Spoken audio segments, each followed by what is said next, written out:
Estamos começando mais um Desafio Profissão, um programa da equipe de orientação profissional do curso de Psicologia da PUC de São Paulo, do NASCE Orientação Vocacional, em parceria com a TV PUC. E agora conversaremos a respeito da avaliação do ensino superior. E para isso conversaremos com Dilvo Ristoff, que é bacharel e mestre em letras e doutor em literatura. Foi professor da Universidade Federal de Santa Catarina. Participou ativamente do processo de construção e implementação do Sistema Nacional de Avaliação da Educação Superior, SINAES. É autor de muitos livros e artigos sobre educação. Atualmente é diretor de políticas e programas de graduação do MEC. Eu agradeço a sua presença. Eu que agradeço, obrigado. Então poderíamos começar, por que é importante avaliar o ensino superior? É importante avaliar a educação, eu diria que por 4 razões. Primeiro, porque a gente busca aperfeiçoar os cursos, os programas, as instituições. Então, a primeira grande função da avaliação, a gente diz que é a função formativa, que ela é um instrumento para melhorar. No caso da educação superior, existe uma outra função, que é a função regulatória. Então, por exemplo, o SINAES está associado a cada avaliação dos SINAES, ela gera atos regulatórios, então, de autorização na criação do curso, de reconhecimento desse curso, de renovação do reconhecimento, e no caso das instituições, de credenciamento e recredenciamento. Então, essa função regulatória, ela no Estado brasileiro, ela está associada desde a Constituição, né, de 1988, quando estabeleceu no seu artigo, acho que é o 208, que a educação é livre à iniciativa privada mediante avaliação pelo poder público. Depois, essa regulamentação ela foi ampliada em várias outras leis, né? Por exemplo, a LDB, né, que estabeleceu isso com muito mais nitidez. O próprio Plano Nacional de 2001 estabeleceu que tinha que ter uma vinculação da expansão da educação superior com a avaliação. Então, essa função regulatória, ela é típica do Estado brasileiro. Não é assim em todo o mundo. Sim. Eu diria que na maioria dos países do mundo, a avaliação ela não é obrigatória, em alguns casos ela até é optatória, mas em princípio ela é opcional, ou seja, você faz a avaliação para, que os hispano-falantes chamam de acreditação. A acreditação é, na verdade, um processo voluntário, né, que você busca um selo de qualidade de uma instituição. E agora, no sistema brasileiro, nós fizemos essa opção já há algum tempo, e eu até acho que o nosso é melhor, comparando com alguns outros países. Bom, então essa seria a segunda questão. A terceira questão, que eu acho que é extremamente importante, é que ela tem uma função motivacional muito forte. Por quê? Porque se você sabe que vai ser avaliado, você começa a se preocupar com aquilo que vai ser avaliado no seu curso, na sua instituição, e você começa a cuidar. Daí que a gente frequentemente define a avaliação como um processo de afirmação de valores. Ou seja, o que nós vamos procurar exatamente num curso, numa instituição? O que nós vamos avaliar? Dali surgem os indicadores. Então, se eu sei que vou ser avaliado, eu me motivo, né, para tentar chegar bem nessa avaliação.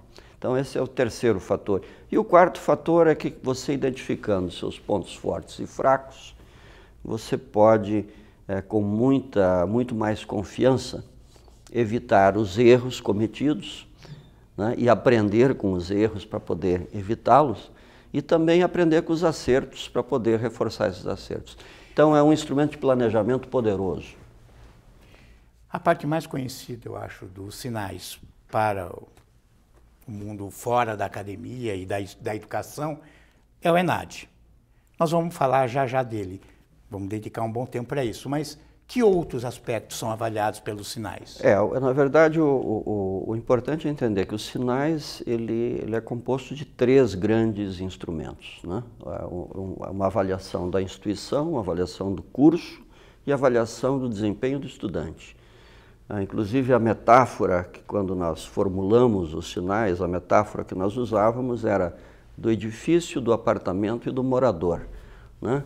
A instituição sendo o edifício, o apartamento sendo o curso e o morador sendo o estudante. O estudante faz parte de um curso, né, que faz parte de uma instituição.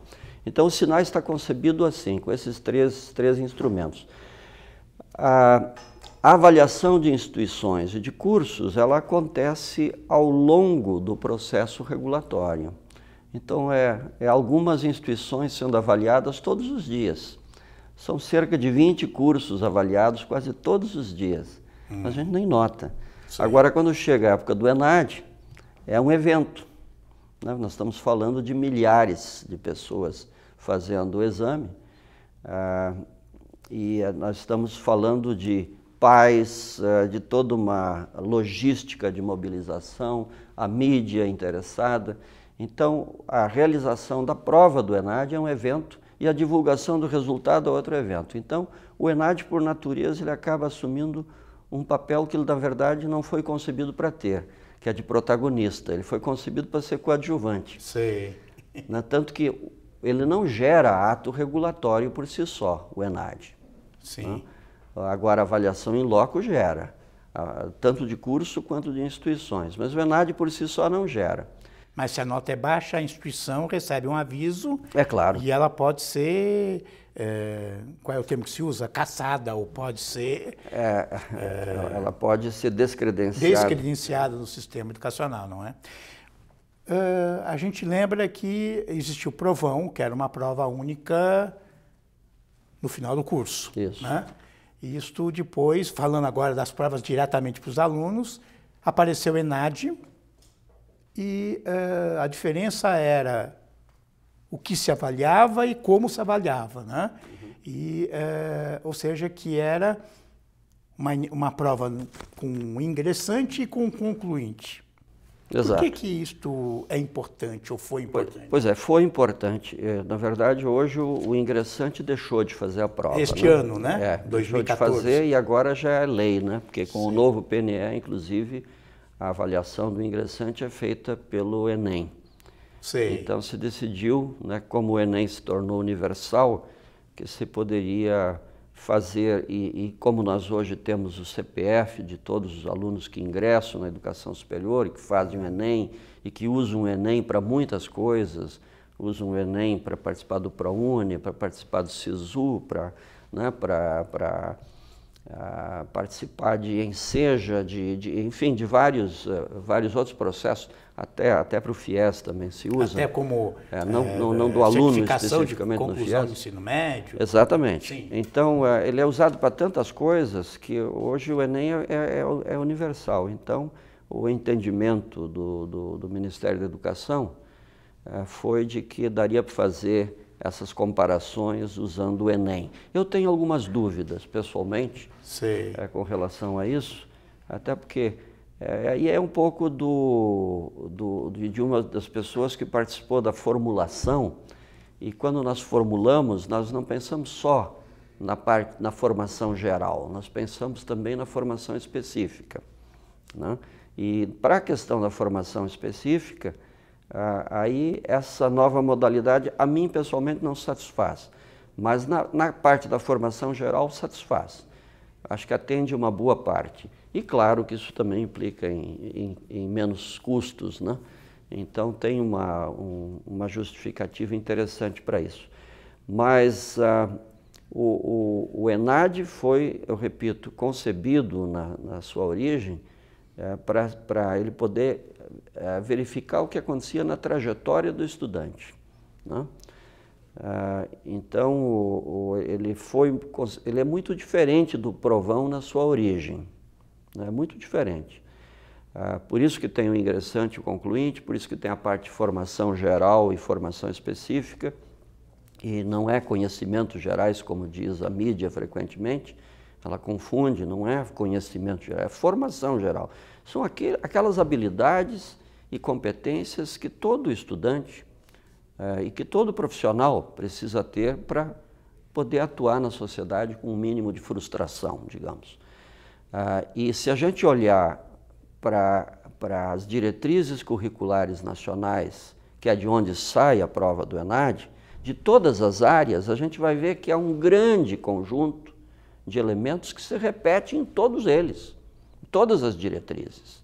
Claro. Então, é deste conjunto é que sai a parte da formação geral. Já a parte da formação específica também não cai do céu. As pessoas dizem, mas de onde é que sai a prova do ENAD? A prova do ENAD, ela sai do triângulo que orienta o sistema nacional. Qual é esse triângulo? Nós temos as diretrizes curriculares nacionais definidas pelo Conselho Nacional para cada curso em cada país, em cada canto do país. Essas diretrizes geram projetos pedagógicos específicos em cada curso. Então, o curso de administração da PUC segue a mesma orientação do curso de administração da Universidade Federal do Piauí, Sim. Né? Das diretrizes curriculares nacionais. E o ENAD sai das mesmas diretrizes. O que tem essas diretrizes? Elas têm competências e habilidades, eu estou fazendo assim de propósito, tem competências e habilidades, tem um perfil profissional definido e tem conteúdos específicos que precisam ser estudados. É nesses cruzamentos, nesses nós, é desses nós que saem as perguntas da prova. Então, ela é uma prova que ela não tem mistério em princípio, ela sai das diretrizes da mesma forma. Tem pegadinha. Não, da mesma forma como um projeto pedagógico deveria sair. O problema é quando o projeto pedagógico não observa as diretrizes. Sei. Né? Como é que um aluno que está escolhendo profissão pode se valer dos dados dessas avaliações? Olha, ele pode se valer e muito dos dados da avaliação. Não só o aluno, mas o coordenador do curso, o reitor, o pró-reitor e a comunidade em geral pode se beneficiar, os pais dos alunos, porque para cada curso, e agora eu não estou falando de área, eu estou falando de curso mesmo, ou seja, não é a área de administração, mas é o curso de administração que está em cada instituição que formam a área de administração. Cada um desses cursos, ele recebe um relatório específico, em que cada uma das questões é analisada. Então veja a importância disso para um coordenador de curso. Ele pode saber exatamente em que questões os seus alunos foram bem ou não foram bem. Então tem um elemento, vou chamar de pedagógico, muito forte. E o aluno, evidentemente, vai ver o resultado, né? Ele vai ver a nota. Né? E essa nota está disponível também no site do INEP.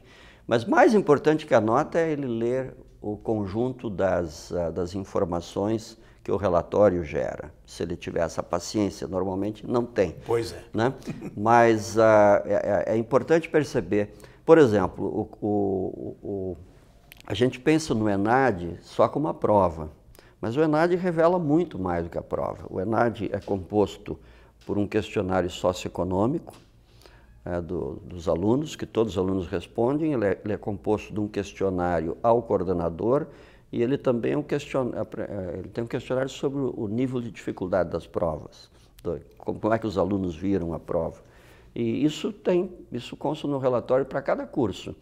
Agora, quando eu falo, por exemplo, do questionário socioeconômico, que tem mais de 100 perguntas, agora ele foi encolhido um pouquinho, que se chegou à conclusão que muitas delas não estavam sendo usadas ao longo dos anos, então agora foi um pouco reduzido. Mas ele tem perguntas importantes. Por exemplo, hoje nós sabemos, graças ao ENAD, como o campus universitário está se democratizando no Brasil. Por exemplo, nós sabemos que a cada edição do ENAD, nós temos estudantes menos ricos chegando ao campus. Interessante. Então, por exemplo, um curso como medicina, ele tinha acima de 10 salários mínimos, que são os estudantes mais ricos, a gente classifica de 1 a 3, de 3 a 10, acima de 10. dessa faixa mais alta, ele tinha 70 no primeiro ENAD, no segundo ele tinha mais ou menos isso, um pouquinho menos, e no terceiro ele baixou para 40. E essa escadinha, né, você vê para todos os 47 cursos que nós analisamos, que fizeram os 3 ENADs. Mas estudantes oriundos da escola pública, a cada ano aumenta. Sei. Então, por exemplo, nós sabemos que lá na medicina tem 11%, né? Mas aumentou um pouquinho, era 9%, muito pouquinho.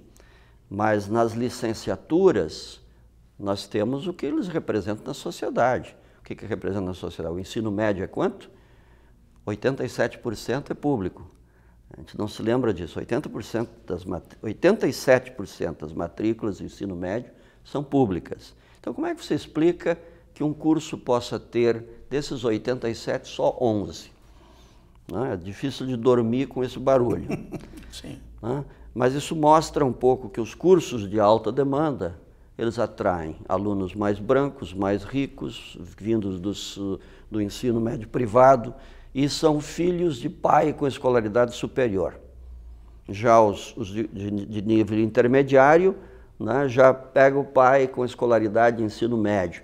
E o sem escolaridade, normalmente, né, ele vai em maior número muito maior, para as licenciaturas e nos cursos de baixa demanda. Essas revelações, elas são todas do ENAD. Sei. Que deveriam ser, né, mais divulgados, ou a mídia devia cobrir mais, ou até o MEC deveria disponibilizar esses dados de uma forma, vamos dizer, mais amigável, né? Aí eu concordo contigo. Eu acho que eu sempre chamo isso de a tradução da Bíblia, né? Um pouco do papel que o Lutero fez quando traduziu a Bíblia do latim para o vernáculo. O que aconteceu? De repente não era mais só o padre que lia a Bíblia, todos podiam ler a Bíblia. Sim. Porque entendiam a linguagem. Então essa tradução dos grandes bancos de dados em linguagem que as pessoas entendam é fundamental, né? E aos poucos o MEC está trabalhando nessa direção. Eu fico muito feliz em ver hoje os primeiros, os BIs, né, os Business Intelligence, são formas amigáveis de você conseguir interpretar esses dados complexos e que você pode já começar a acessar no seu celular.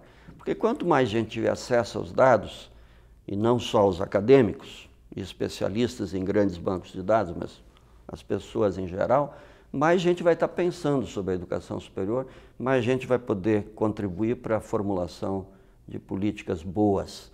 Porque políticas boas têm que estar sustentadas em dados, né? Dados interpretados. Dados sem interpretação são estéreis. Não serve para nada. Não serve para nada. Mas também políticas que não são construídas com base em dados interpretados são políticas fadadas ao fracasso. Claro. Então é importante, isso, o que você disse para mim é uma das coisas mais importantes, porque o Brasil gasta muito dinheiro com o IBGE, com o Enem, com o Educacen, Ciência e Educação Superior, né, toda essa base de dados que é a inveja de outros países, os países nos admiram por isso. E só que nós temos que trabalhar mais esses dados, usar mais. É como dados de mercado de trabalho, né? Aproveitando, você tem dados do CAGED, dados da RAIS, e você não tem informação disponível, né? Isso é fundamental para a boa avaliação. Claro. Não? A avaliação, o Papa da avaliação qualitativa, que chama-se Michael Patton, ele diz, em avaliação tudo é negociável, menos que ela seja baseada em dados. Porque daí que saem as inferências e os juízos. Sem inferência, sem juízo, não tem avaliação. Existem outras formas, talvez mais bem-sucedidas de divulgação, de avaliação do ensino superior como um todo. São as estrelinhas do Guia de Estudante, que é um trabalho que vem sendo feito já há muito tempo, né? E que é bastante identificado pelos alunos, é visualmente claro, sem grandes ilações ou reflexões. Você tem agora, recentemente, o RUF, né? da Folha de São Paulo, que eu conheça. Eles coincidem nos seus resultados ou trazem coisas muito diferentes? Eu sei que os métodos são diferentes, claro. São métodos diferentes, são objetivos diferentes. Por exemplo, nesses casos, a função formativa da avaliação, ela some em grande parte.